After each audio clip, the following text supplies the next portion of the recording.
Would you please join me in a pledge of allegiance to the flag? I pledge allegiance to the flag of the United States of America and to the republic for which it stands, one nation, under God, indivisible, with liberty and justice for all. Roll call. All right, we have 20 present, 1 excused. Presentation of the agenda. Motion and second, all in favor? Aye. Correspondence. Certificate of Excellence Award 2021 for Child Support. Grant, I'll ask you to handle this one. Good morning. In your well, first I should ask Amy Miller, the Child Support Supervisor, and her team to come forward. I'm going to be very brief here and let Amy do the talking. In the packet, beginning on page 2 and continuing through page 3, are 3 items. One is a transmittal letter from the Director of the Bureau of Child Support, Deborah Barnes. On page 3 is the Certificate of Excellence that was awarded to the Door County Child Support Agency for fiscal year 2021. And on page 4 is a child support current performance rate for 2022. And what that demonstrates is, at least through this month or through today's date, the Door County Child Support Agency ranks #1 in the state. So with that, I'll turn it over to Amy Miller to. Good morning. I'm the supervisor in the Door County Child Support Agency, and I just want to say a few words about how proud I am of my team. This office has got the best employees that you guys could ever ask for in any of the counties. They are loyal, they are committed, and they do their job to the best of anybody could ask for their ability, and I am so proud of them. So I just wanted to make sure we recognize them. And I also want to say, anytime you guys want to come into our office, you are always welcomed. And I thank you for the opportunity to brag a little bit about our office. Thank you. Could you maybe introduce them for us? Yes, this is Becky Canaan Collin. She's a receptionist, administrative secretary. Jim Jacobson, he's a caseworker and a financial worker. And Julie Heimbecker, who is a caseworker and a financial worker. And then we have Kristen Steineck at the office, who's our locate, and Nathan Martin, who's our attorney. So we're a little office, but we do a big punch. Well, thank you for doing that. Thank you. All right. Thank you very much. Congratulations.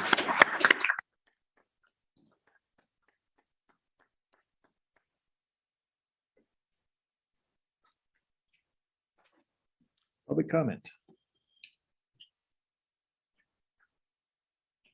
Sure, we'll start with those individuals online. If you're on the phone, you can hit *9 and you'll be given the floor. Likewise, those that are online, you can raise your hands and you're provided an opportunity to speak for up to 3 minutes. I will ask twice if there's anyone who'd like to speak. For the second time, is there anyone who'd like to speak? And that is our no comments from online. So I don't know if there's any individuals in the room.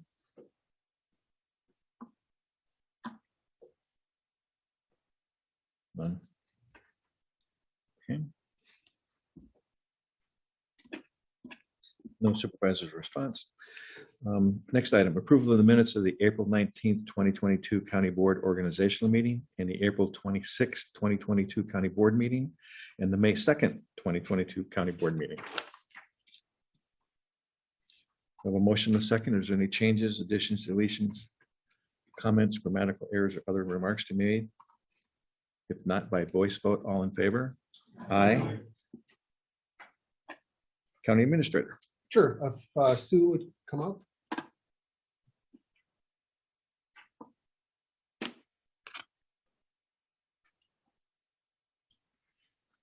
Morning, Sue. Sue, just give me 1 second to share my screen. Okay. I'm Sue Powers. I'm the Public Health Manager and Health Officer.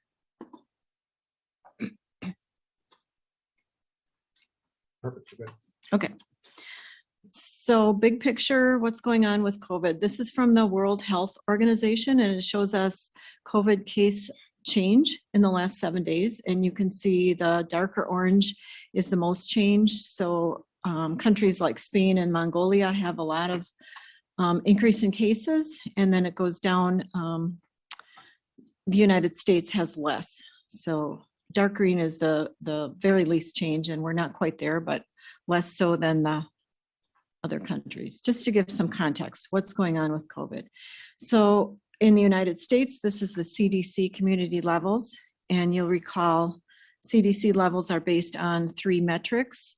How many hospital beds are being used for COVID-19 currently, hospital admissions due to COVID in the last 7 days, and then total number of newly reported COVID-19 cases. So those reported cases, of course, don't include any at-home testing.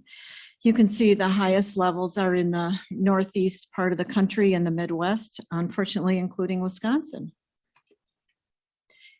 And then across Wisconsin, levels have increased in the last month. 35 counties, including us, are in the medium transmission category. 18 are high and 19 are still at low. So how concerned do we really need to be at medium level? What does it mean? Please be aware that our level has increased to make informed decisions about activities and consider use of PPE. So wearing a mask or a N95 respirator is not necessarily recommended currently in public indoor settings with a medium level, but those who are immunocompromised or at increased risk of severe disease may choose to wear one to reduce risk. It's also a recommendation that you consider using a COVID-19 self-test before gathering with others if you're in a community with medium levels such as we are. So at all levels, though, people can certainly choose to wear a mask based on personal preference, informed by level of risk for yourself or risk to household members. Staying up to date with your COVID-19 vaccine is still the best protection for preventing the worst outcomes of this virus. And then onto a graph of Door County cases. So the timeline starts the beginning of the year. And this is, again, reported cases, confirmed or probable. The red line is the 7-day average. And I just wanted to show you that back in January, we were in the middle of that huge surge. And we have had a gradual increase right now. And it's certainly nothing like that surge. We still do need to take into account this is underreporting because there's no at-home testing reflected in this graph. Next slide, please. So this is more recent. This is a graph of reported cases in the last month, just to show you incoming cases are averaging under 10 a day at current. We continue at Public Health to follow up with positive cases rather, and many people say they're having mild symptoms and that they thought perhaps it was just seasonal allergies. That's sort of a narrative we're hearing frequently. Please stay home if you have symptoms or test positive and seek treatment from your healthcare provider if you're at high risk or experiencing severe symptoms. We've had a total of 243 hospitalizations in Door County residents with COVID since the beginning of the pandemic, just 3 in the last month. And we've had a total of 61 deaths since the beginning of the pandemic, none in the last month. Wisconsin Hospital Association tells us that COVID hospitalizations are not nearly as high as they were. The timeline starts June of 21, so that surge is December, January.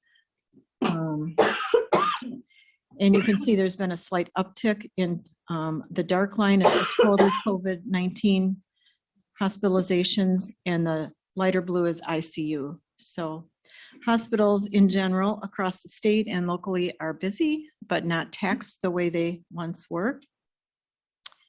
Currently in the United States, per the CDC data, 99% of the cases are caused by Omicron, some variant of Omicron.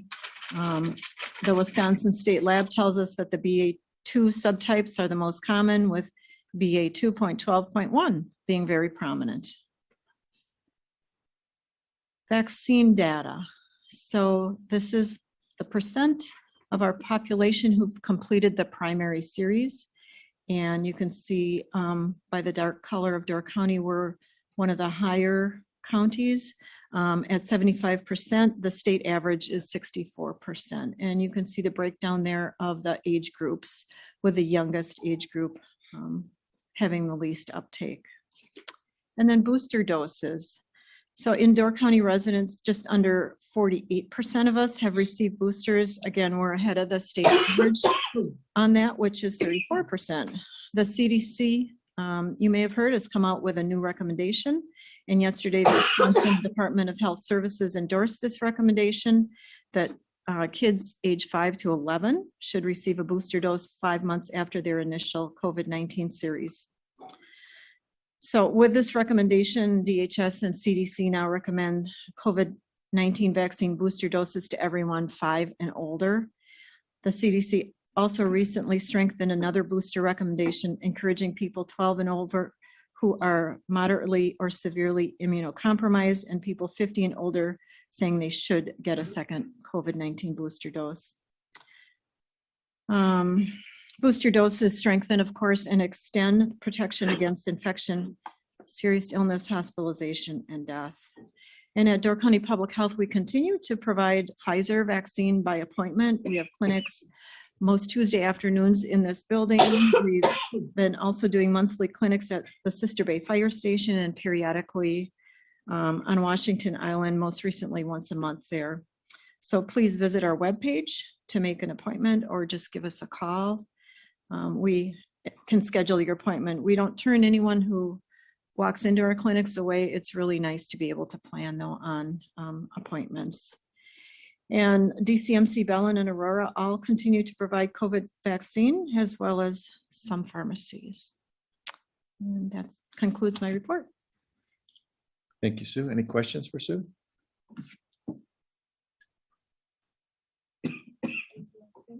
Thank you.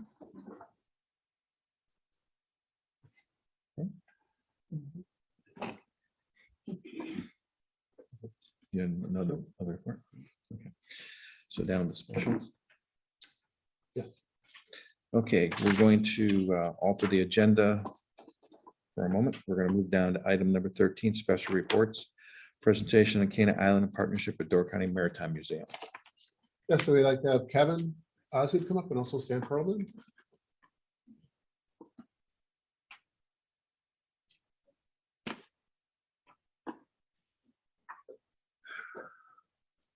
Good morning. Good morning.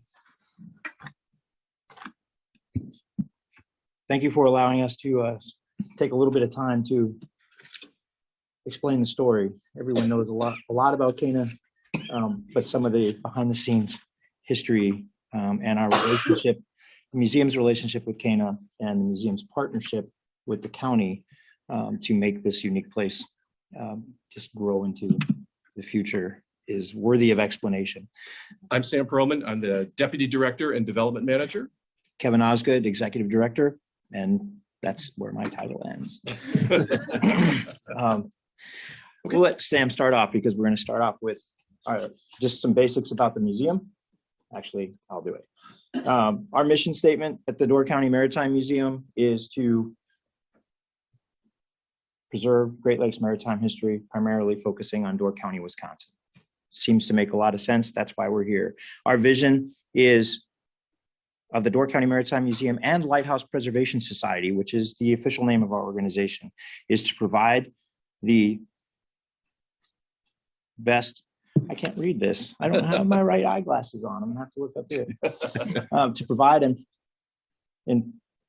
read it, Sam. Provide and perpetuate the best Thank you. maritime museum experience on the Great Lakes. Sam gave me this last night, and I did read it.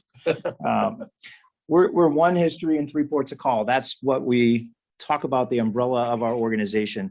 The one history being the maritime history of Door County, the 3 ports of call being the Maritime Museum on the west waterfront here in Sturgeon Bay, our partnership with the county involving the Canaan Island Lighthouse in Bailey's Harbor, and the Death's Door Maritime Museum in Gills Rock, which is the birthplace of the Door County Maritime Museum back in 1969 when the organization began here on the peninsula. The county or the museum has been involved with the preservation of the Canaan Island Lighthouse and the Canaan Island Light Station since 1971, when it was still owned by the U.S. Coast Guard. So the museum has been involved with preservation and restoration of Canaan Island for about a third of its 153-year history. Just a timeline of from the very beginnings, 1869, and then when the lamp was first lit in 1870, all the way up to today, the different keepers and milestones along the way. You can see there the museum logo in 1971. Just there's a lot of happenings in history on that island. Let me ask a quick question that's not in the script. How many here have not yet been to Canaan? That is fantastic. So you all have an idea of the magical place that it is. The Door County Maritime Museum and Lighthouse Preservation Society worked to help secure Canaan Island for the County of Door, with the County of Door to make that happen when the federal government was looking for someone to take that over. Staff at the museum worked to secure funding for a historic structures report, which is the basis for all of the restoration planning and all the restoration projects that have happened since that became part of the county. And you ask, what is a historic structures report? Well, it was a team of project to identify what the status of that structure was when the county took ownership in 2006. Identifying the flaws in the building and that hindered access and limited our interpretation opportunities, and then what were the steps we needed to take in order to restore, preserve, and keep that facility available to as many people as possible for as long as possible. And really to make all of Canaan Island available to the public for the first time in its history. Phase one of that project happened between 2010 and 2015. It included a new restroom facilities on the island, maintenance building in 2010, the parking lot 2011 to 13, restoration of the exterior of the lighthouse and the keeper's quarters, including repairs to the copper roof, repainting of the exterior of the tower, masonry repair on the tower and the keeper's quarters, restoration of windows and doors, and a lot of other updates in that first phase. Phase two was completed in 2017. That was all of the island outbuildings, the oil house, the privy, the barn, and then just 2 years ago was phase three, and that was the construction of the brand new Welcome and Interpretive Center. That beautiful graphic timeline that you saw a few slides earlier is now a wall-sized graphic in that Welcome and Interpretive Center. It includes exhibit space, the museum store, admissions desk, and basically what that did was that took all of the commercial activities that had been in the keeper's quarters, including admission and museum store, took all of that out of that historic facility, put it into the new facility, and that then allowed us to tee up phase four, which is happening right now. Probably familiar with that. It is the interior restoration of the lightkeeper's quarters, including hazard remediation, restoration of electrical systems, low voltage components, HVAC, okay, that's not really true, heat, floors, walls, ceilings, doors, windows, sashes, below grade foundation elements, including vapor barriers, sump pump installation and shoring, restoration of the light tower interior, including the stairwell, walls, floors, and windows, lantern room restoration, including structural components and window frame restorations, landscaping of the area around the keeper's quarters and lighthouse, especially when they're done. They're doing a great job on the work, but it's going to need some restoration work on the landscaping. Architectural and engineering services, activities related to the construction phase of the projects, including site visits, construction inspections, administration of all the documents, and all activities involving this. If you have seen some of the pictures on social media or hopefully shared around the county, but we share them on our page, there's some amazing things you get to see once the plaster on the wall has been removed and things inside. It's fantastic. So the island is connected to the rest of the peninsula by a natural, and I use natural in air quotes, natural causeway. In 2016, on the left, you see that photograph of folks casually strolling across the causeway with some greenery on either side. And then you see the picture from 2019 when the high water levels on Lake Michigan hit. And it's a unique location when we have great south winds, which we do frequently have. The winds and waves wrap around the island and form a square wave, which is a really unique natural phenomenon across the Causeway. Obviously, that presents significant challenges for getting guests to and from Canaan Island. The museum, as the water levels were rising, made a decision to get a tractor and a hay wagon and bring folks back and forth across the Causeway. You can see on a very calm day what that very pleasant, though slightly bumpy, but very pleasant ride is like across the Causeway. And then you can see what that is like on the right on a less than calm day. We have our intrepid volunteers, including one of our board members, Bob Denoto, who's here this morning, who drives that tractor on a volunteer basis and has faced with sea conditions like that. In 2019, we stole the phrase from the Jaws movie of "you're going to need a bigger boat" to "we're going to need a bigger tractor" once the water was so deep. Within the term of the current agreement that we've had with the county, total dollars provided under the agreement are $5.5 million that have come to the county from Canaan Island. DCMM volunteers and staff have put in more than 82,500 hours in that time frame as well. Our partnership is and has been a very successful example of how to handle transferring historic, previously federally owned property to local communities. The Bureau of Land Management featured our story, and when I say our, it's the county and the museum, featured our story in a video that's still on their website about how unique it is. And in the process of working toward what we're here to discuss and vote on and move forward, we did some research looking for another agreement like this to see if there aren't any. So we are truly leading a way that hopefully some other historic structures around the country and the communities will look at this as a way to move forward and preserve a fantastic site. So that's both earned revenue as well as direct fundraising. That $5.5 million, that's restoration, public access accommodations. So the county has really had to put very little public dollars and very little taxpayer expense into the preservation and restoration of Canaan Island over the last year, the 10, 11, 12, 16 years of our partnership.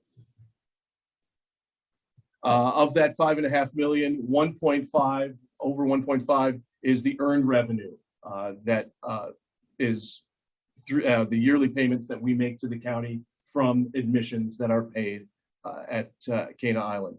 The remaining has been through grants and fundraising that the museum has helped with or has directly applied for over the years. And all this work is done by museum staff. So that funding work and grants and donation. DCMM invests 240 hours of volunteer recruitment, relationships, and management each season. This is critical to operating Canaan. We could not operate it without volunteers. More than a dozen volunteers log 1,500 hours a season as they work to keep us literally afloat out there. Our employees work more than 6,000 hours, and our team responds when needed for immediate needs. And they range from a wheel fell off the wagon and is floating out to Lake Michigan to the smallest of things. Something fell over, we need help, or the point of sale system isn't working. So there's a lot that goes into keeping it going. Incrementally, museum staff spends another 750 plus hours on Canaan responsibilities.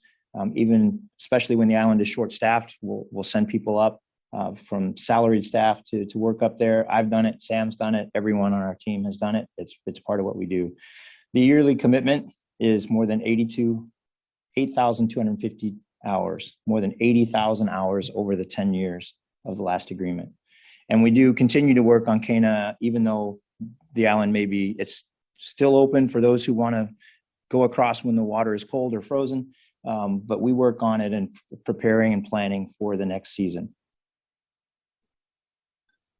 We also have the Canaan Island website within our website. We have a very active social media engagement program. So the Canaan Island Facebook page in particular has over 10,000 followers. Our posts reach thousands and tens of thousands of people every time we post. And we spend a lot of time on the phone answering phone calls. During the summer season, the phone starts ringing at the Maritime Museum at approximately 8:10 a.m. Is Cana open? How do I get there? Where is it? How much does it cost? Is the hay wagon running? You name it. And those calls start again at 8:10 every morning, 7 days a week. Anyone have any questions?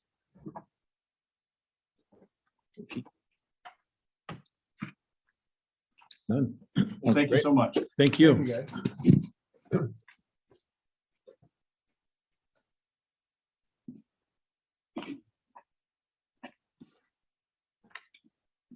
Okay, back up to our regular agenda. Resolution 2022-51, approval of MIH for COVID-19 and stroke grant funding for Door County Emergency Services. Joel, Thank you, Mr. Chairman. I'd like to make a motion to approve resolution 2022-51, please.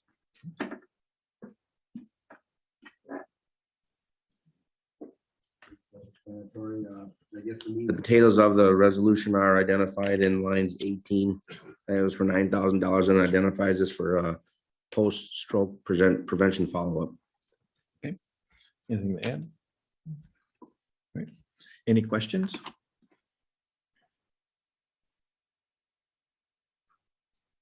All right, no questions. We will go to the voter board.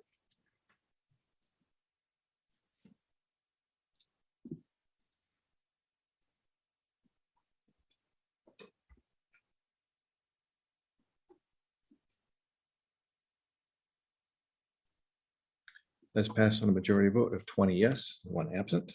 Thank you. Resolution 2022-52, approval of donation from the county parks for preliminary Anapee State Trail Extension Study. Roy.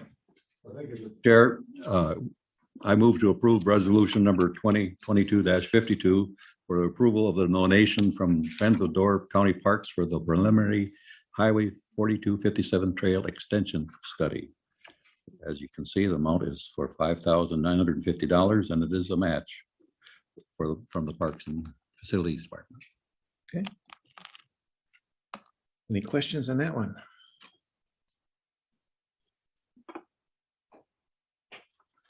Okay, we'll move to the voter board.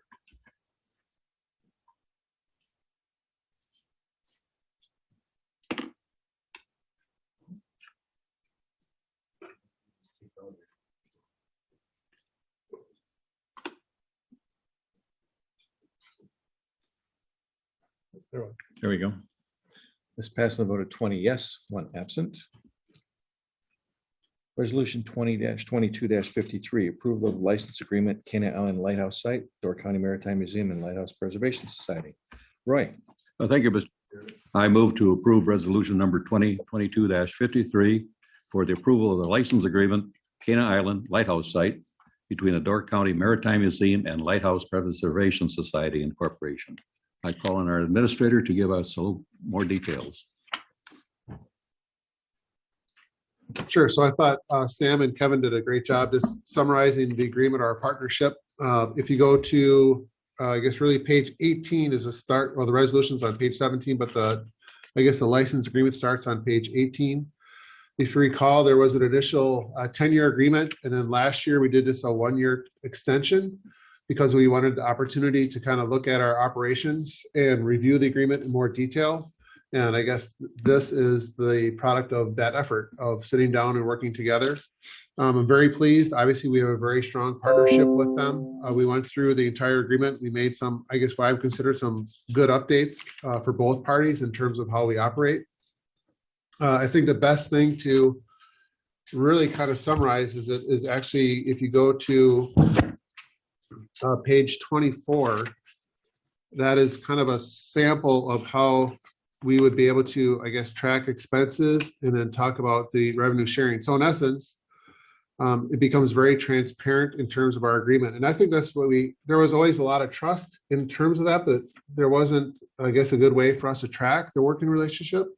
And I thought Kevin and Sam put this together and they did an excellent job in looking at their operations and trying to communicate their level of effort. So from that standpoint, when we had these meetings, it became very transparent in terms of how we operate and how we built this partnership. But in essence, what you're looking at is pretty much just a basic accounting spreadsheet where we're showing the income. The areas are in gray is when we typically do not see activity. Doesn't mean you won't, but typically will not see any type of activity. So obviously you're seeing revenues in terms of your fees and entrance fees. And then likewise, under the expenses, they actually brought out a lot of their expense lines, and they'll be tracking those expenses for us. And then the one thing that we added, which I think is very unique, and I also, it's something I think is a great model, is we actually put down like pre-budgeted expenses.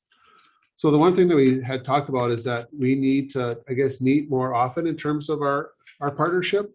And that's that this is what it's intended to do. So each year we'll have a discussion both on the budget for the performance, but then also what would they like to do or what they like to see in terms of changes at the island. So we're looking at whether it's exhibit development or stewardship in terms of other things that need to be done in terms of marketing for the site or educational programs.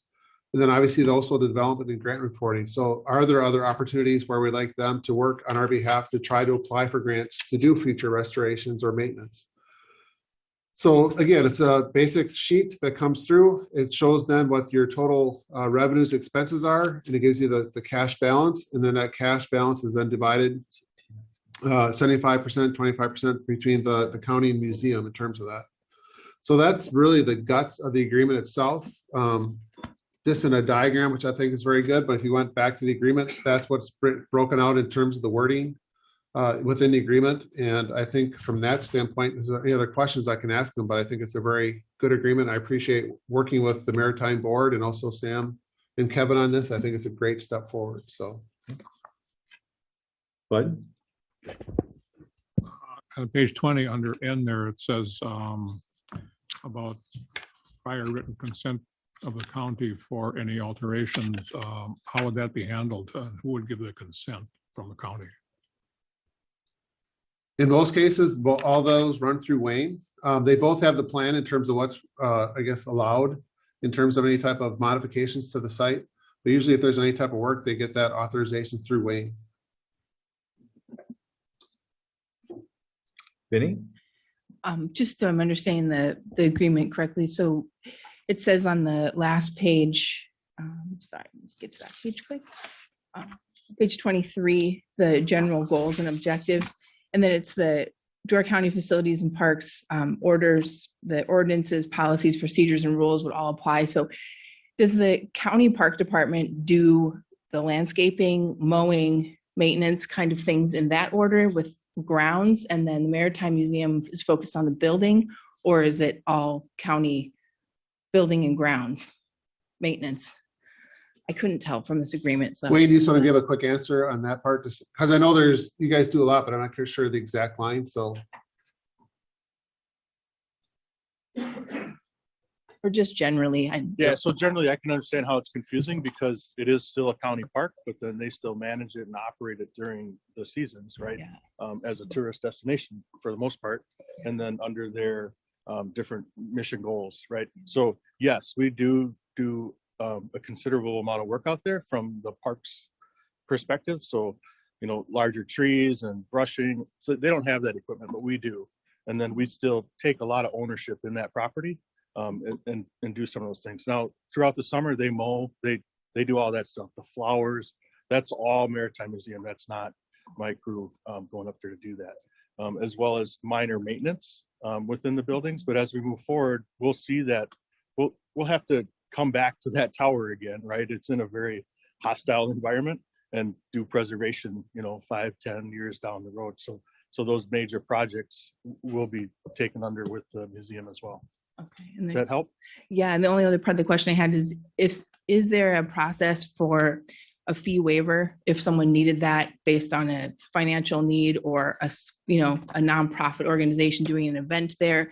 I don't know if we have any other parks that have fees. So I just wanted to see if there's a process for that.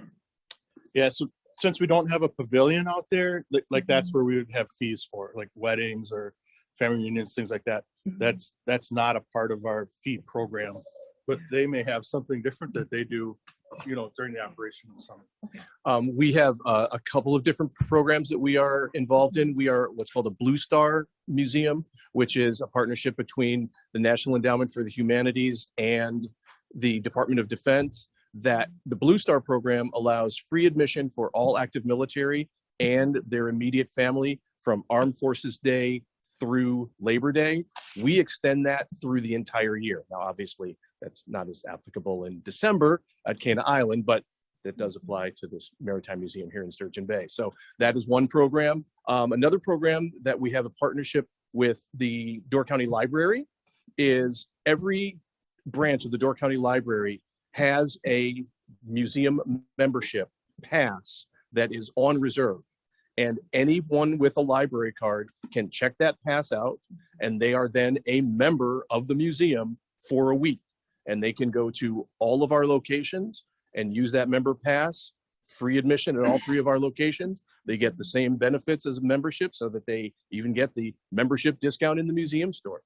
So yeah, there are multiple opportunities. And we're also involved in a program called Museums for All, which provides deeply discounted admission to the Sturgeon Bay and Gills Rock museums for anyone who receives SNAP benefits. Thank you. You? Yes, my question was along the same line about how do you set fees? And is there a way that we can maximize the monetization of those that use the museum, yet still provide free access to Door County residents?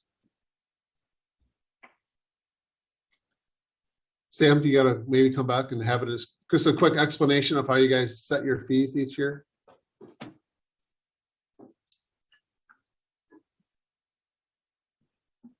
Seeing that it is a county park, any fee change, we haven't changed fees. Sam and I have been there 3.5 years. We were at $12 when all the buildings on the island were open. Through COVID, and now with restoration going on in the interior of the tower and the teacher's house, that admission fee is $10. We've talked about and kicked around ideas that, is there something we can do for Door County residents? And that was really part of what led to the membership that anyone can check out and get free admission to any of the properties, including Canaan. We didn't expand on that yet.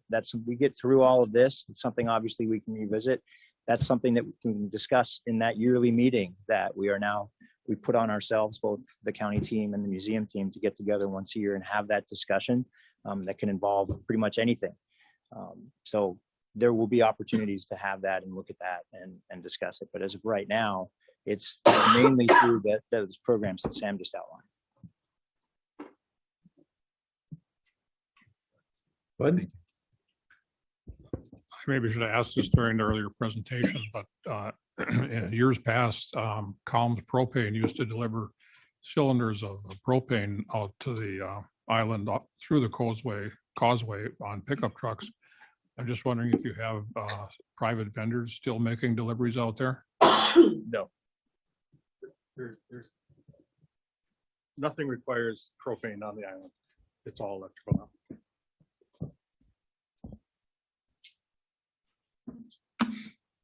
Anybody else? Okay, we will go to the voter board. Thank you.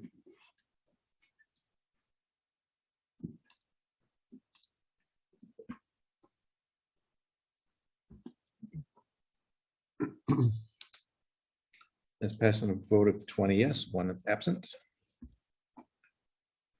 Resolution 20-22-54, Technology Services Transfer of Non-Budgeted Funds. David Engelbert.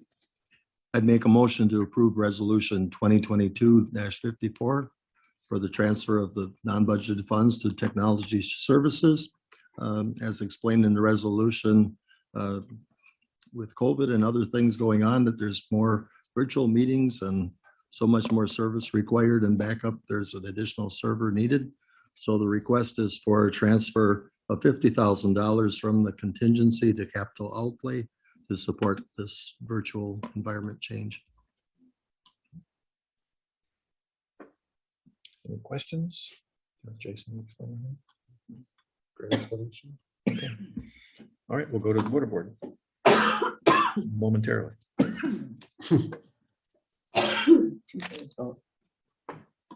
And it requires a 2/3 vote. That's passed by 20 and 1 absent. Thank you. Resolution 2022-55, Emergency Management Communications, Transfer of Non-Budgeted Funds, Public Safety Communications. David Engelbert. I'll make a motion to approve resolution 2022-55. The request came to the Finance Committee we recommended a transfer of $45,000 from the Tower Reserve to the Tower Maintenance Fund. And that is for the purpose of hiring Omnicon Consulting. It was a new firm that will be working with the county on our whole communications project. Len Canaan, who has worked with the county for years, is in planning retirement. And so that's what the funds will be used for, is this new firm. Any questions? All right, we'll go to the voter board.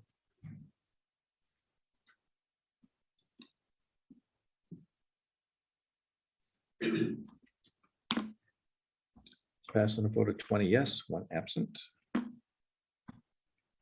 Resolution 2022-56, amendment to Door County Administrative Manual, Section 3.0, hours of work. David Engelbert. Make a motion to approve resolution 2022-56. The request came forward to the administrative committee. And the suggestion is to go to 4 9-hour days, Monday through Thursday, and an additional 5 hours on Fridays, and a change of hours beginning at 7 in the morning. And there's different changes for different departments depending the hours and their work responsibilities, but it is being recommended by the administrative committee. Any questions? Alexis? Thank you, Mr. Chair. I have a question on this one regarding the internal process for manual reviews. How did this, can you give some background on how this came about, and if the staff had any input on these kinds of amendments to the manual? Sure, I can definitely give some background. So I'll do the 50,000 foot kind of perspective. So it's been about 2 years in the works. We've been looking at different, ideas or options in terms of how we approach our operations. And again, part of it's both in terms of how we provide services to our clients, but then also to what our, other organizations, peers and so forth doing in terms of employees' operations, in terms of that work-life balance. So we were looking at several policies. And again, to me, it's of how we move forward. So we actually have one in the book that allows for alternative work schedules. So an employee can actually put in a request and get it approved through their supervisor, and they can actually do an approved, alternative work schedule. So if an employee, for example, wanted to work 4 10s and that worked within our functions in providing services, then that would be allowed. That's worked out really well.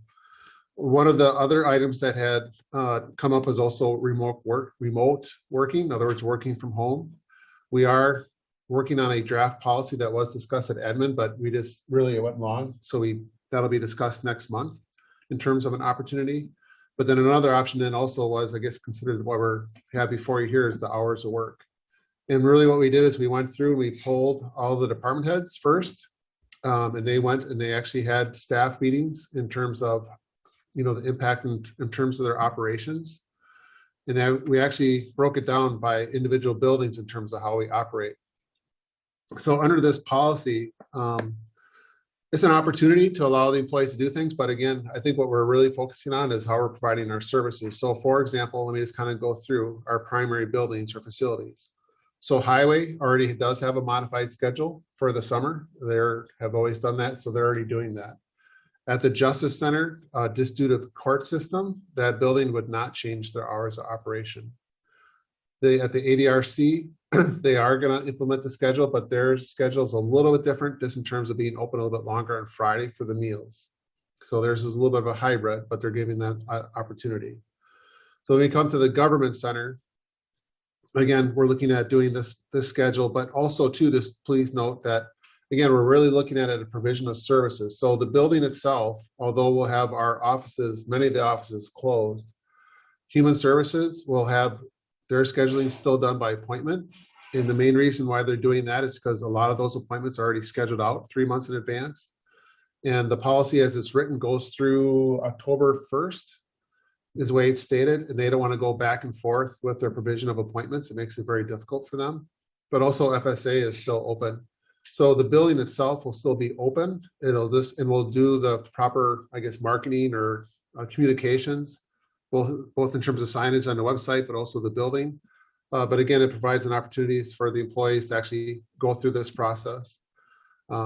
We have talked both at admin in terms of doing this as a trial period for the summer. We'll monitor the overall, I guess, results, good, bad, or indifferent in terms of our operations. And then we're thinking about discussing it then again in August to see if that would be a recommendation to continue with the schedule or go back to regular operations October 1st.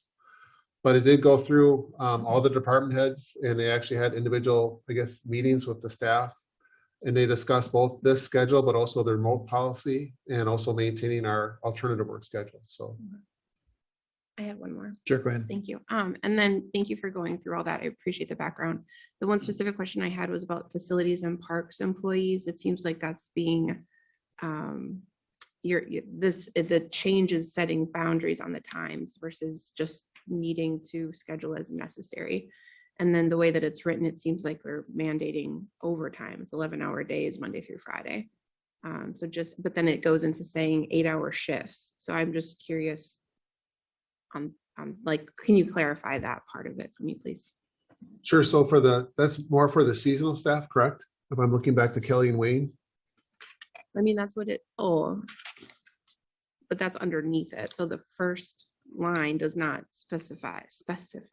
So what line? I guess I should be on the same page. What line? I'm on page 33 under facilities and parks employees.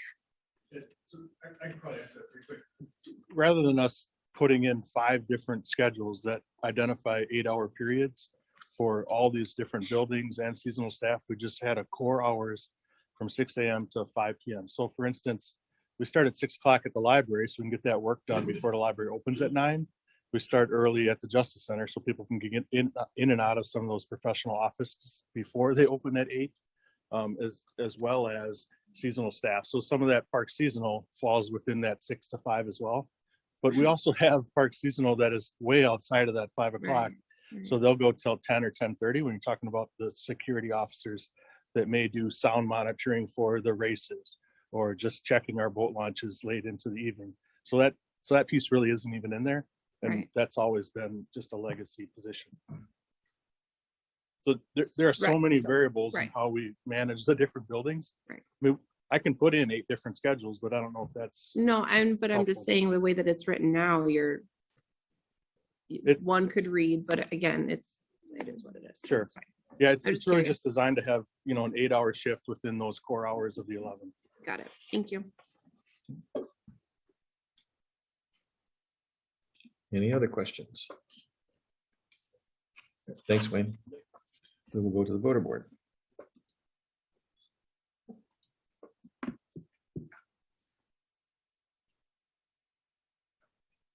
That's passing the vote of 20 yes, 1 absent. Thank you.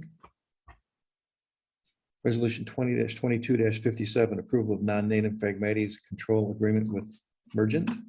Ken? Chairman, I'll make a motion to adopt resolution 2022-57, approval of non-native Phragmites control agreement with Mergent.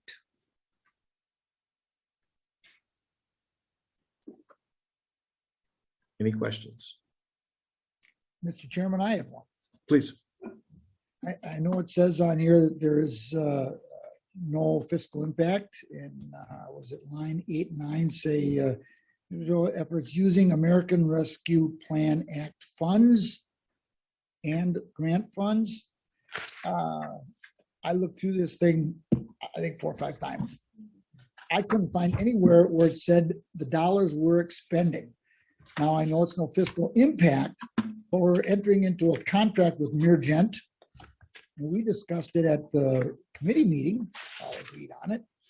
but I think it should be stated in here what the dollar amount is going to be in this contract. Sure, yep, sure. Good morning, everyone. Morning, Erin. So this resolution is to approve the contract because it's exceeding the time limit. And when I talked with Steve, we talked about the fact that the county board had already approved the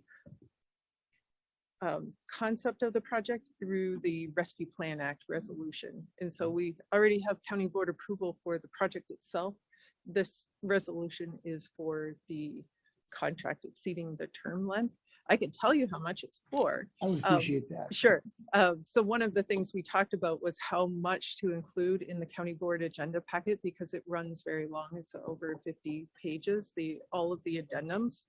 But the total cost of the project over 5 years is $290,000. And that's anticipated cost based on landowner permissions. Sam is doing an excellent job right now reaching out to private property owners to get their permission to treat phragmites on their property. And we're really excited with the response rate that we're getting. And we anticipate that over the course of the 5 years, we will be able to reach that level of control.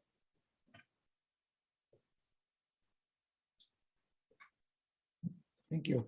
I appreciate that, Mr. Chairman, that comes out. I just feel anytime we use those funds Should be. and we pass a resolution, the dollar amount should be in there. Now, maybe the Corp Council doesn't agree with me, but I think we should have a dollar amount in there. Okay. Elizabeth? Yeah, it's just sort of a mechanical question for you. I'm gonna turn back this way. I received a letter and a lot of people did, and then they didn't quite realize that what it was asking and to fill out permission slip to come onto their property. And I think a lot of people want that. Now, I tried to go back in and it said on the slip to go to your website and that you could fill out the permission slip there. I was not able to access the permission slip on your website, so I'll let you know. For letting me know, we will check into that I'd like to be able to. right away. Sure. That would be only an oversight. We did have an end date by which we were asking people to return their permission slips. And so it could be that we're now past the point of being able to accept permission for this year. However, we do plan to keep going in other years. And so we certainly want to hear from everybody. Part of the timing is related to permitting, but I'll talk with Sam and see if we can't follow up with making sure that it's clear, even if we're not accepting permissions for 22, that people can still express their interest for 23 and going forward. Thank you. Thank you. Any other questions? We will go to the voter board.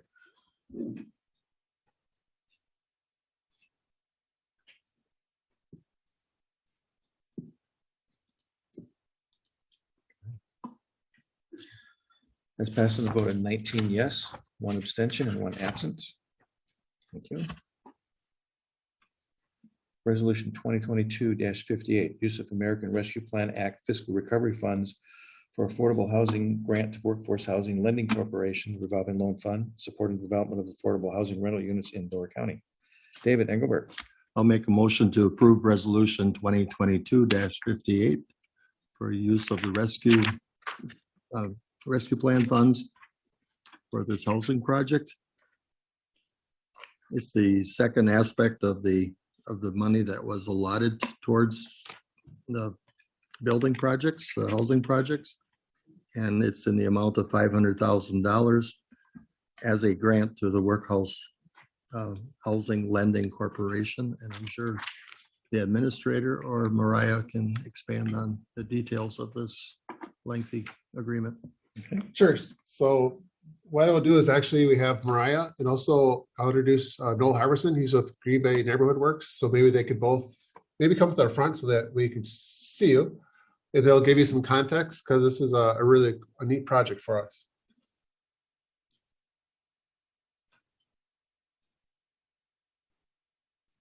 Good morning. I can give some background and then I'll turn it over to Noel to introduce himself and give you more details because he'll be able to fill that part in a lot better. So as Supervisor Engelbert said, this was the second thing that we had anticipated using part of the ARPA funds for when we outlined the housing projects, when you guys divided things up into pots of money. This project, actually, the timing is perfect because we started, Noel and I and 10, 12 others worked with the Wisconsin Housing and Economic Development Authority on a pilot project starting in just about exactly 2 years ago. And one of the things that grew out of that was the idea of having a locally controlled entity that could have a variety of different housing programs to support Door County residents. Because sometimes people make too much money for the programs that are out there. And so the idea that came out of the WIDA project is this revolving loan fund. Now the county's not going to be doing the revolving part. You will be giving a grant to this Workforce Housing Lending Corporation to put towards this revolving loan fund. The Wisconsin Housing and Economic Development Authority has agreed to provide $1.5 million to the Workforce Housing Lending Corporation. It needs to be matched. So this $500,000 will be the first large chunk towards that match. And then it will go into a pot of money that will be, again, a revolving loan fund to offset construction costs for affordable rental units in Door County. And I'll turn it over to Noel to introduce himself because this is going to be a great partnership. Thanks, Mariah. Hi, I'm Noel Halverson, President and CEO of NeighborWorks Green Bay. I'm also the CEO of this newly created entity, the Workforce Housing Lending Corporation. That's a partnership between Mariah and a team of individuals from throughout the county that she's assembled to work on these issues, and a core partnership with the Community Foundation here in Door County, who's working on raising the rest of the matching funds that WIDA's put up. So the WIDA dollars that are coming in, that $1.5 million, is actually a 30-year loan at no interest that we're going to use to capitalize the initial part of this loan fund. And what we're hoping to do with these dollars then is have a tool that can maybe take a development that was going to be purely market rate and get that developer to set aside a couple of the units for more modest income households, and in exchange we'll make a low cost loan for a piece of the stack that they're using for their capital on that project, so that then we can have some accessible units for workforce housing here in the county, and then continue to revolve that and make more loans. Obviously, we're not going to stop with the aspiration of raising a $3 million capital pool. Our intentions are to continue to find additional sources of capital and grow that over time, so that we can have a powerful tool to increase the development of affordable rental units here in the county, because we know it's an urgent need. I'm going to ask Noel, why don't you tell them a little bit more about NeighborWorks Green Bay? Sure. So we're celebrating our 40th anniversary this year. And although Green Bay is in our name, we serve the broader region. In fact, over the last several years, we've assisted clients with attaining, sustaining, or preserving home ownership in over 37 counties. That's over half the state of Wisconsin. Obviously, we're tilted towards the north and the east. And we've helped dozens of families here in Door County to purchase housing, and we've counseled and educated hundreds of families over the years here in our broader community here and throughout the region. We do homebuyer education and counseling, down payment and closing cost assistance lending, some owner-occupied home repair lending. We also do lead testing. And we're also a real estate developer ourselves. We've developed over 400 units of housing in the Green Bay area, and we're looking more broadly in the region as well to develop additional single-family and multifamily housing. And we're not for profit. And the thing too, that this entity is going to be governed. This is a separate entity we're creating, this Workforce Housing Lending Corporation, and it's going to be governed by board members that are appointed by the Community Foundation here in the county, as well as some folks that have a Door County and broader regional interest that'll be appointed by the NeighborWorks Green Bay Board of Directors. And then together we'll work collaboratively here in Door County, and we're hoping to build it to be wildly successful over years and maybe someday grow that capacity beyond this community, but and serve all of Northeast Wisconsin. But we're gonna take care of some of the mission work here in Door County first. Alexis? Thank you. I just have a question. You touched on the target pool for who this money would be used to leverage projects. Can you expand on that? And what I'm curious about is I don't know the ins and outs, so I apologize if this doesn't make sense, but I know that I think I know that there's a system already set up, like a housing trust where they buy the land and then they put housing on top of it? Okay, so you're familiar. With those kinds of projects that are already targeting low to moderate income folks that need homes, would it help offset some of those costs as well? Would that be a target audience for this Yeah. money? Sure. And if I We miss can something, both. yeah, we can both. Okay. I would say, yes, that sometimes when we're looking to address some of the challenges, and as we did an extensive amount of analysis as we were developing this concept, we look at some other communities, Madison, Dane County, Milwaukee, they all have programs that are similar to this, that are locally funded, maybe with tens of millions of dollars in that community. And they put dollars towards these things. And sometimes when you're a community interest developer and you're trying to do something that serves a niche that isn't being satisfied by the market, you've got to subsidize it a little bit. You either got to subsidize it at the front end in the construction phase, or you've got to subsidize the rent or the purchase price for the buyer or the occupant later. And oftentimes it takes multiple pieces of that. And so this program could work very effectively with the housing trust or other tools that might be in the county's toolbox or the region's toolbox or the state's toolbox. And that's one of the things that we do, is we figure out how to put those pieces together, because if it were easy to do, the market would be taking care of that here in Door County, and you'd have plenty of housing for modest income households, but it's not working, right? And so that's why we need tools like this.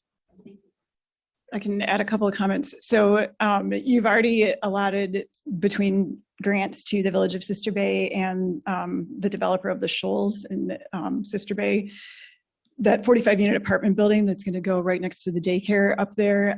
That is a low-income housing tax credit project where there's federal dollars coming through the Wisconsin Housing and Economic Development Authority. And even with those investment tax credits, she still was short that $700,000. Actually, she's short more than that, but that's going to at least get her to do the project. So we've talked about this revolving loan fund being able to support those types of projects as well. And actually that developer, Marissa, was part of the WIDA pilot team that helped develop this. And she gave us oodles of spreadsheets about the costs of developing multifamily housing. So it certainly can support that kind of project. My second comment would be that the Wisconsin Housing and Economic Development Authority, their funds for housing can't serve anyone that earns more than 80% of the area median income, and that's by county. So that 1.5 million that WIDA is giving us and that we'll be matching, that will all be serving 80% or lower area median income. And like Noel said, there will more than likely be projects that are a mixture. And so we're going to have to figure out as a governing entity, we've already talked about a maximum grant level, but it's obviously also going to be related to how many housing units are going to be in the affordable range. And then the third comment I would add is that I'm actually on the board for the Door County Housing Partnership, which is a nonprofit in other areas called Land Trust, but we're calling it a housing trust since there's already a conservation land trust here. We are so far only focusing on single family homes, but the hope with this Workforce Housing Lending Corporation is that once we get this revolving loan fund pilot for the affordable rental units out there, that we're going to be able to raise other funds to be able to do other program areas. And then maybe the housing partnership could benefit from some of those, as well as places like Habitat and Lakeshore Cap and things like that. Claire? Yes, Noel, you had mentioned that a couple of units would be affordable. Is there a percentage per complex that is compelled that it would be affordable, or? Yeah, that's a great question. No, actually, we're going to have each deal that comes forward, we'll take a look at as an individual case-by-case project. So somebody might be looking to build a 40-unit multifamily complex, and they want to set aside a dozen units for modest income households, but maybe that is more than the lending corporation is able to support with the capital it's got at this time. So we might have to negotiate and say, oh, we're only going to do a piece of that. Or somebody else might say, hey, I want to build a 12 unit and I want them all to be set aside, and we might be able to work with that. So it's going to be, each project is going to have to be looked at, and there won't necessarily be a maximum number per, but there's going to be probably a maximum loan amount per unit that they are going to set aside. So, and then it's going to be driven by the availability of funds as well. So we don't have a specific number. I think that healthy, development projects and healthy neighborhoods have a mix of incomes. So we'll look to not have anything that's like, necessarily 100% low income, but have it instead of market mix. And one of the primary challenges for us is that it's so much easier for some developers to just build for profit and take whatever the market will bear and go with that. So this cheap money is going to be a way to try and induce them to add some lower income set aside units to their project. So we may not ever be in a situation where we're looking at, the majority or all of the units in a development being set aside for modest income houses. Right. I guess my question more was, would developers be compelled to at least set aside a certain percentage for low income? Oh, I see what you're saying. So that they didn't come in and say, oh, this is for low income, then just have 2 apartments for Yeah, low income. And then right. the If they're going to build rest. 40 units, Right. they want to set aside one because they Right. want to, no, we probably wouldn't do that. We would have to have it be some meaningful Right. portion of the project, but that's still to be determined exactly what that is. Okay, thank you. Just, I think Noel already alluded to this, but the staff person that's going to staff this entity will be hired through NeighborWorks Green Bay, but they're going to have an office at the Door County Community Foundation. And the Community Foundation has committed to not just raising the remaining $1 million that needs to be matched for the WIDA dollars. They're actually going to try and raise 1.3 because they want to make sure they've got administrative costs covered for the first handful of years. Right. And the actual loan committee, we're envisioning being a mix of experts, including Mariah, including staff from the city and the community foundation, and then area experts either in housing development or in lending. Bob? Thank you, Mr. Chairman. Thanks, Noel. I was curious about how NeighborWorks, what kind of standards or requirements do you strive for as far as, I'm looking at green building, carbon neutral, everything from, say, the carpeting and, safe carpetings and not, ones that are exuding volatile organic compounds. And, sometimes when we think of cheap, I guess, maybe it's just peace of mind looking for as far as knowing that these are not only safe for the residents, but then also energy efficient, so they're not spending all their money on electricity or whatever. And then I guess maybe even an extended question, just are there opportunities as we do these construction projects that we can include, microgrid, solar, that sort of thing. So I'm just kind of curious, like from an environmental standpoint and from a green infrastructure standpoint, what kind of things does NeighborWorks, like I said, either things you strive for or what requirements are you following? I don't know if the federal money comes with, strings attached to that or what, but if you could address that, I'd appreciate it. Thank you. Sure. Well, from the standpoint of our own developments, when we're building homes or multifamily projects, we incorporate a lot of design and development thinking that makes the building envelope, energy as low energy using as possible. We've used solar water heat. We're concerned about VOCs, with our finishes and carpetings and things like that. And we're also very mindful of universal design features so that these buildings are accessible. When we build single family homes, for example, a new construction will often feature that front porch with steps going up to it to have that look and feel of the old neighborhood. But we grade the site so that the rear entry is at grade, so that if somebody's got a mobility limitation or uses a wheelchair, they've got great access to the building. So those are the sorts of things that we're conscious of, and we always want to be good neighbors and be respectful of the environment. We're working on a number of issues, and as we do lead and asbestos testing and things like that, and we're not involved directly in any remediation efforts, but we do the testing work. So those are all areas of concern. Now, these projects that are going to be developed with the Workforce Housing Lending Corporation support are going to be third-party developments. So they're going to be constrained by other sources of capital, as well as the local zoning and regulatory environment for construction. And we may not, we may have a lever, but it may only get us so far as we're trying to control the rest of the aspects of that development. So we'll use the tools as best we can to make sure that we're producing good quality structures and they're safe and healthy for the families that are going to be occupying them. But we also have some recognition of the limitations of our capacities. I'll just add one thing. Noel alluded to, there's going to be there's going to be the board, which is going to be half appointed by the Door County Community Foundation. And I believe they've already publicly named who's going to be on that board, and it's names you would recognize. And then half appointed by Noel. The technical committee is what I'm going to serve on, and also Marty Olenichek from the city. And your question, Bob, is making me realize that maybe we need to have somebody with really detailed construction and sustainability knowledge on that technical committee would be a good idea, I think.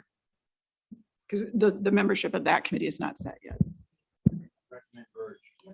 That's who I was thinking of too. Vinnie? And she's retired now, so she's good. Thank you. My question is about, this might be a difficult one to answer, but it's one that I've heard different things in the local media about it as well. So it would help to clarify how the calculation of area median income is determined. I've heard that it's determined based on the household income of whoever owns that house as their primary resident, whether they work in Door County or not, or they work remotely. Or is it based on workforce, like medium income of the jobs that are in Door County that people are working? Because the calculation can be hugely different. Thank you. So those numbers, the area median income numbers, are generated every year by the U.S. Department of Housing and Urban Development, and they just came out a couple weeks ago for 2022, even though we're almost halfway through.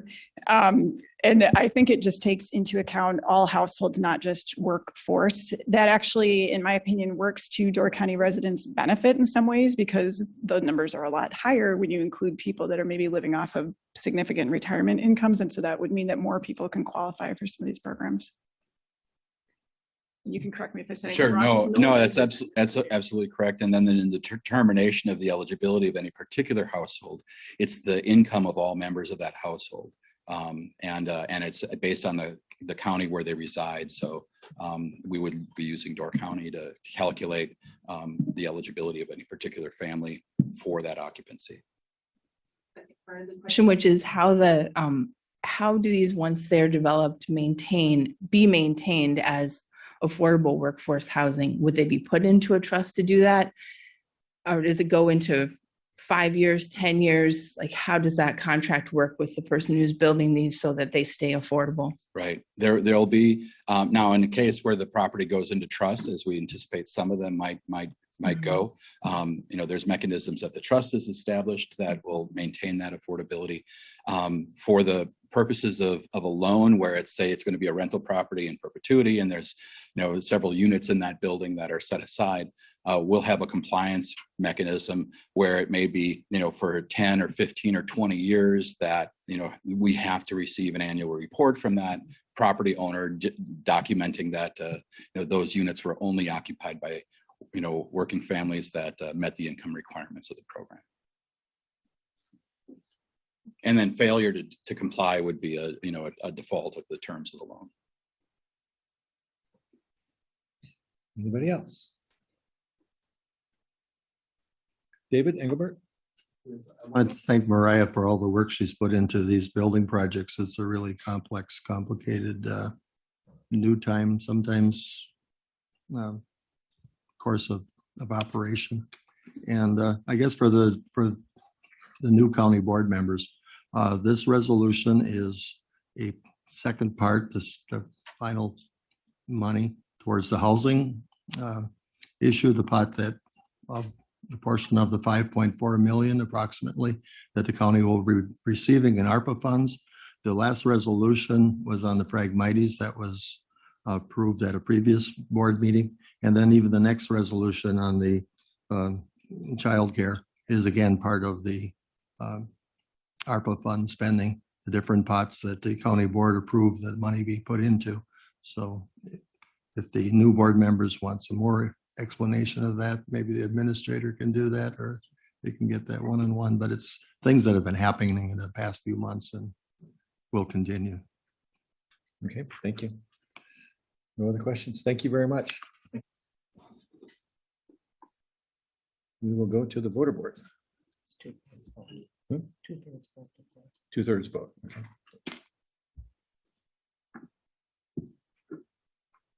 That's passed and voted 20 yes, 1 absent. Thank you. Resolution 2022-59, use of American Rescue Plan Act fiscal recovery funds for child care facilities, programs, and services. Mr. Engelbert. Resolution 2022-59. And again, this is one of the pots of money that the ARPA funds were placed into. And this would be a grant to the United Way childcare for facilities in the amount of up to $347,000. Okay, motion and second. Any discussion? Any questions? So Joe, give a- Joe, would you like to give us an overview?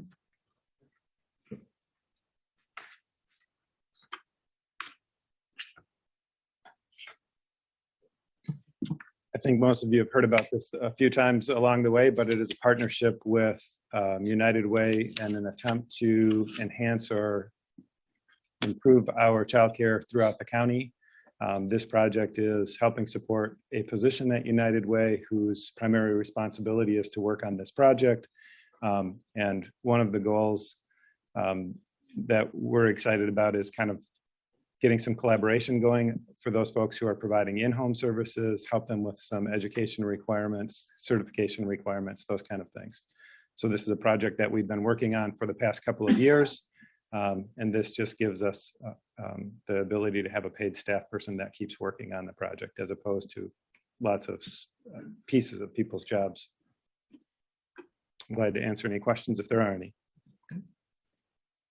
I'll just add one thing too. The one thing that was discussed at the admin committee and also finance is that actually Corey, I'd like to recognize Corey. Corey did a lot of work on this as well with Joe.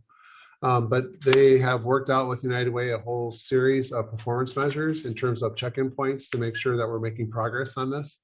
Obviously, it's a difficult issue and we're not going to solve it all at once. But they do have almost like a work plan set up that Corey put together very nice in terms of trying to get specific objectives met in ways for us to make sure that we're communicating that process. So similar to what we just did with the housing, Mariah's on that board and they have goals and expectations, what they're going to try and do. We try to do the same thing with this in terms of our expectations to make sure we're monitoring that. Obviously, they'll give reports back. That's part of the reporting that we'll have to do as far as going back to the federal government in our reports. But I thought they did a really nice job in terms of outlining some of those goals and objectives and meeting timelines for that. So that was one thing that was discussed, and I thought it was a good thing to mention here as well. No other questions for Joe? Thank you. We will go to the voter board.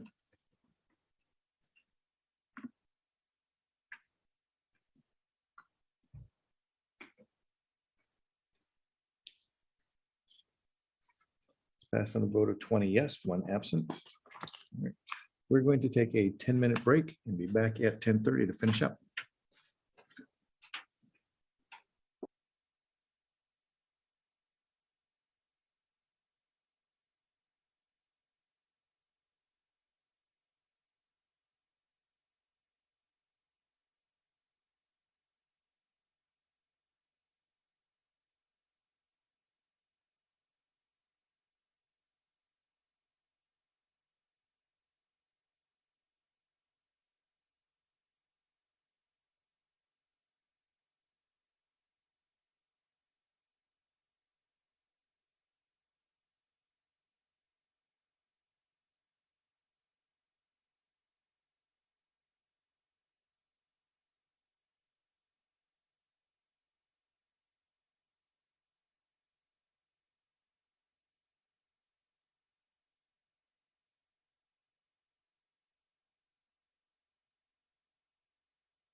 All right, we're now back in session.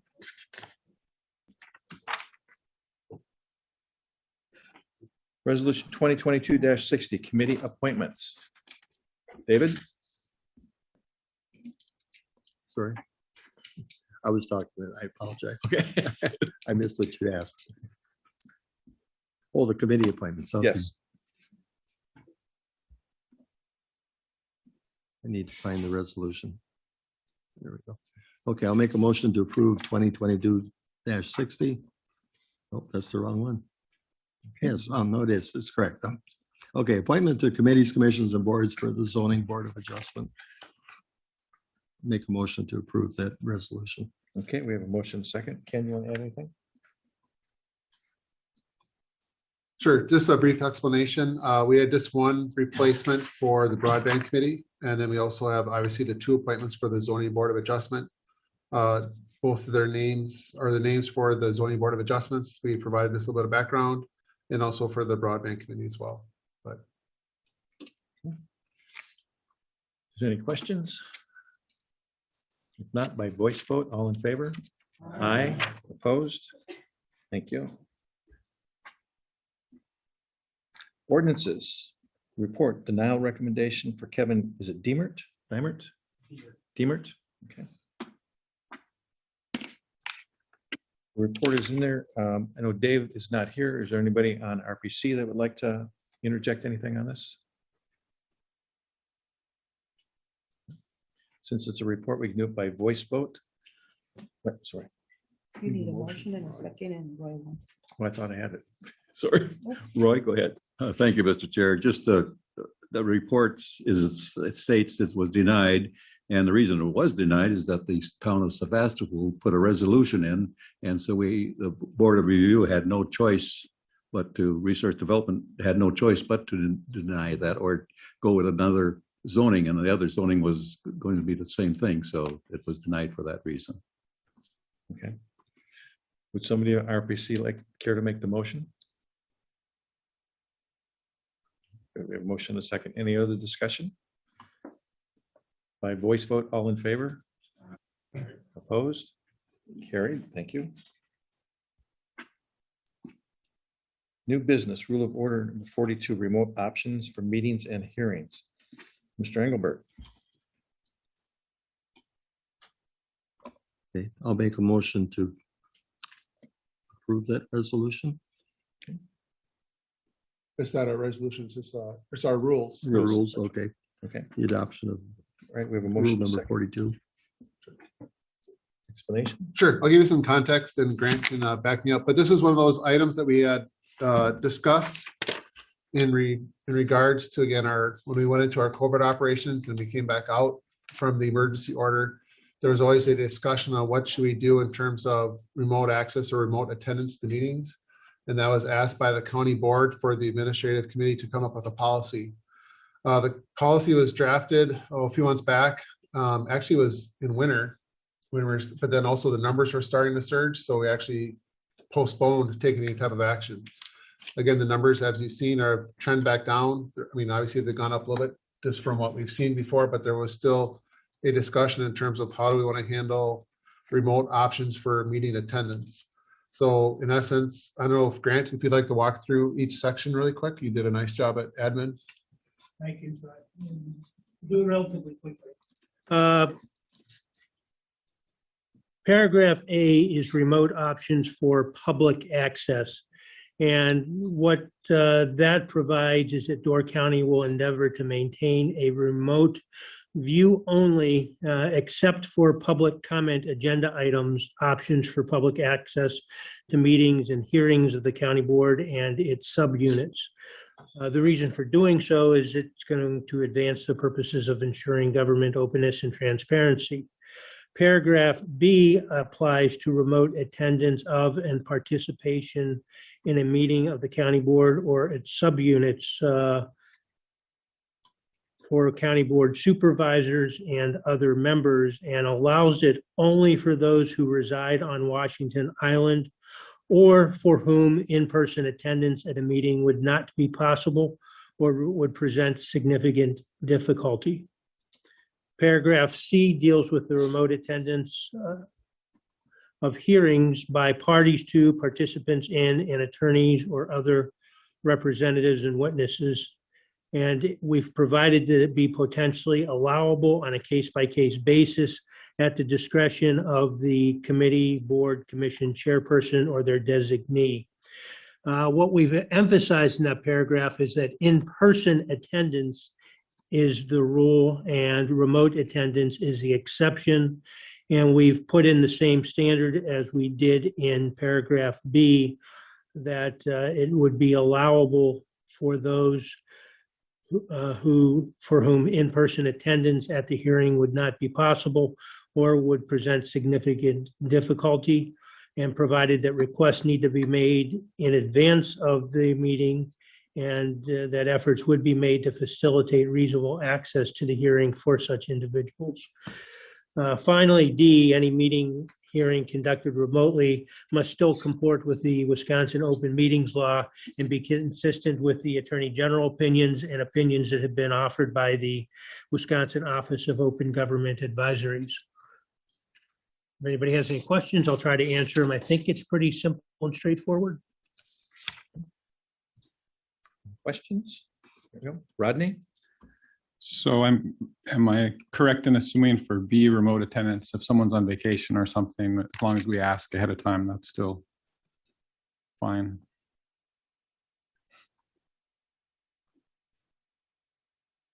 Yeah, it's going to be at the discretion of the committee, commission, board chair, but that would seem to qualify under not possible or prevent significant difficulty in attendance. Thanks. Anybody else? I would also mention that if things change, COVID-wise or operation-wise, we can also change this at any meeting. This doesn't have to be an annual meeting or anything else. It's simple majority at any meeting will change the operational rules of order. So, Todd? I got a question on that response, because as I read, I mean, not that I have a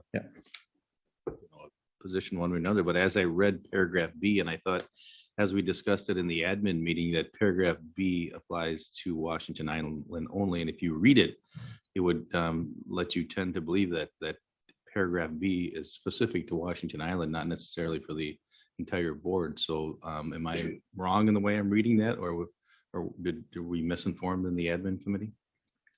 No, I believe the discussion was about Washington Island. Yeah. Okay. So then it is not necessarily open to all board members. It's for the Washington. That paragraph is specific to Washington Island. Well, allowing remote attendance and participation in the meeting is allowed for Washington Island, but then that second after the comma after island, and for whom in-person attendance at a meeting would not be possible or would present significant difficulty. So there was an exception, and I'm sorry if that wasn't clear at the admin committee, but that's exception carved out for the rest of the board. For Washington Island folks, it's going to be allowed, but we've put in that language to carve out an exception.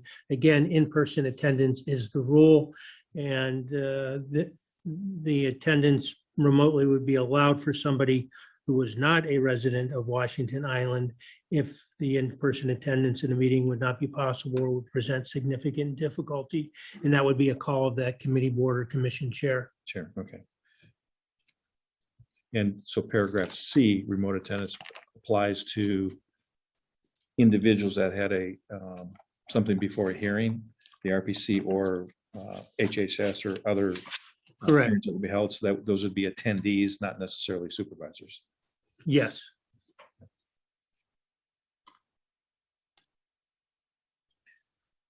I'm not a legal writer, but I don't think that "and" should be in there, because that's misleading, because they're talking about Washington Island and would have difficulty getting here. I mean, I don't mean to be Dave Inigo, but I mean, that just doesn't read right to me. What would you prefer it say? Well, I don't know. I would put it for further consideration that if it's clear that, I mean, if that's clear that that's for everyone, I don't think that "and" should be there, or some way word that it's to me, it's a continuation of the Washington Island paragraph. It's. We're or, yeah. Easy enough. No, I don't really care one way or another, but.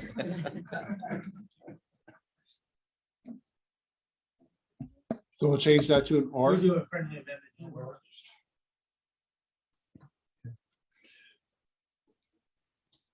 So David Engelbert and Roy Engelbert, would you care to change your motion to include the changing of the word and to or in section B? I would also agree to that, Jane. Okay. Any other questions? If not by voice vote, all in favor? Aye. Opposed? Thank you. Are there any oral committee reports? If you don't mind. Guys, do what? Sure. Just one quick one. At the administrative committee, we had talked about a tour. I guess we're planning two things. So with the new board, we're planning on doing a retreat, and the retreat will probably, well, it's going to focus most likely on the budget. So we're going to do a similar process that we did last year in terms of retreat. So that's in the works. But the other item that we had discussed is whether or not we do a tour of facilities, and there's different ways we could do it. Like, so for example, we could actually have a little time carved out where if you're interested after a meeting like today, I could have like staff, let's say at the museum, for example, if you haven't been there, to go there after the meeting. The problem that we have with after meetings that it's always variable in terms of how long we go or how much discussion is. So we're ahead of schedule today, so it'd have been hard to kind of plan for it. The other option would be to plan like a formal tour of a certain number of facilities. And we'll put whatever ones we think are the most of interest. So one of the things I'm hoping to do is I'm working with Lori just on a basic survey, and that'll probably come out as part of the Friday memo that I sent to you. But if you can just take a few minutes to fill it out of what your preference is of if you're interested in doing a survey, or if we would make certain facilities available that you'd like to see. We're just trying to gauge how to put that together. Again, we've done tours in the past, but it takes up at least half, if not more of a day, if we do that type of a tour. So I'm just trying to gauge the interest and the time commitment that we have from everyone. So if you could please watch for that, I'll try to get it out this week or next week in terms of trying to get that survey set, and we'll try to get something lined up for that. Okay, thank you. Any committee minutes anybody wants to review? Review vouchers, I'm sorry, what? Todd, did you want to? One of the other things that we talked about in the admin committee, during and after, was the possibility of doing a county board meeting on the island, on the Washington Island. Apparently that is something the county board had done years past, and maybe something to think about is when the facilities up there the county is participating in are ready, that we maybe establish that. I don't know if that is something that the board would be interested in, but it seems from the board members that have been around for a few years that has happened in the past. Now, again, with remote access and everything that's required today, maybe it's not possible. Maybe make Jill's life a little bit more difficult, but I guess that's okay too. Okay, all right. Any vouchers, claims, and bills to be reviewed? Announcements. I will, my feeble memory as I get older, I forgot to mention something during correspondence. Mr. Fisher was elected president of an organization as part of his LCC chairman duties. So I'm going to turn it over to Ken for a moment to explain what he was elected to. Okay, thank you, Mr. Chairman. Yes, through LCC, well, through the state organization, there's 7 or 8 regional associations made up of the neighboring counties. And I went to the May 20th meeting and was elected president of the Lake Michigan Area Land and Water Conservation Association. It's an association of the 9 local counties. And that's a 2-year term. And we act as I guess you'd call it a liaison between the state board and the region and the county, the local county land conservation committees. So that's it. We meet 4 times a year. Recommend, and some of the other members that have been here long enough that have gone to the state conference for land and water, save part of that $1,500 you're given every year and go to that. It is the best conference you will attend, in my estimation. And given how important the clean water and the land and all that is to us, it's worth taking in. It's going to be held in March. And you could ask other members, maybe Bob would like to chime in. Very informative, very informative. So I'll leave it at that. Okay, thank you. Next county board meeting is Tuesday, June 28th at 9 a.m. There being no other business to adjudicate, Mr. Fisher? Mr. Chairman, if there's no further business to be transacted today, I'd like to make a motion to adjourn. Is there a second? We have a motion and a second. All in favor? Aye. We are adjourned. Thank you, everybody.